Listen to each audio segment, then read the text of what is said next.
If you're not doing these exercises, then you could be missing out on some easy gains in your climbing. In this video, I'm going to run you through some of the most underrated and underutilized exercises and training methods for climbers. And if anything, I think they're probably some of the most useful.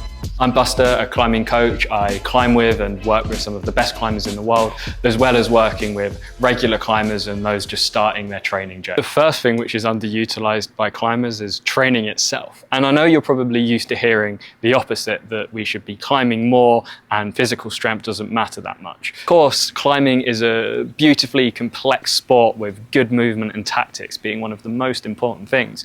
But I actually think that physical and structured training will allow us to do more of this, allow us to spend more time practicing climbing, more time on the wall and more time learning. It's going to improve your capacity so you can spend more time climbing and training because you're prepared for it. And it's also going to reduce your risk of injury, so you spend less time out of the game and more time training. Actually, training itself isn't that time consuming. It's pretty efficient to turn up to the wall or the gym with a structure and a plan to go at. Pull-ups, a great exercise, are often seen as the foundational pulling movement for climbers. But what if I said there was another exercise which was just as good and maybe even more specific to climbers?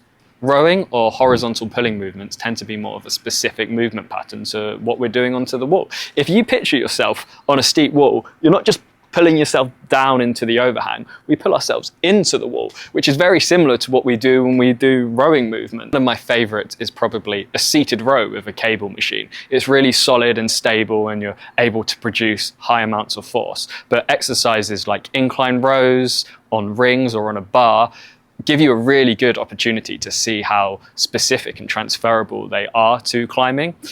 Dumbbell rows are really good. Bent over rows are another great option. Second underrated exercise is reverse wrist curls. This is when we're supporting our forearm on a bench or on a box, holding a dumbbell with our palms face down and extending our wrist up. And the reason I think this is useful is because if you consider the position of your wrist when you're crimping, it actually extends back. So building the strength in the muscles that support that position is probably going to be useful, right? We also see in research that the extensor muscles are involved in gripping as well.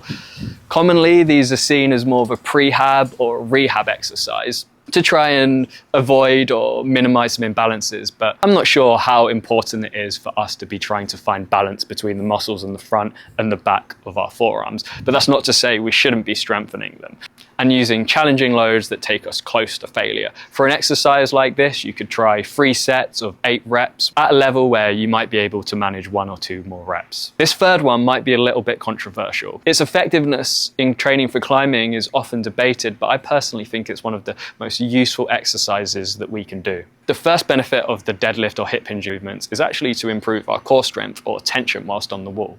Traditionally, climbers think of core as coming from the abs. Tension on the wall mostly comes from the posterior chain, so our backside, all the way from our calves, our hamstrings, our glutes, our lower back and our upper back. That's what really allows us to keep our feet on the wall and put them back on when they come off, as well as drive force through your feet. And putting weight through your feet is usually pretty helpful. The hip hinging movement is also really specific to what we do on the wall. With nearly every move, we're doing some sort of hip hinge or hip drive.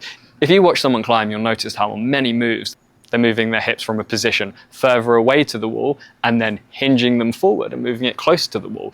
We see this really dramatically with dyno movements. So climbers talk about improving their power a lot, yet actual power training isn't utilized that much in climbing. For instance, to improve our power in a pulling exercise like a pull-up, you may even need to use some assistance, because mostly when we're working on power, we're actually using lower amounts of load but aiming to move faster. And even the strongest climbers may need to use the assistance of a band or a pulley setup, so they're moving quickly.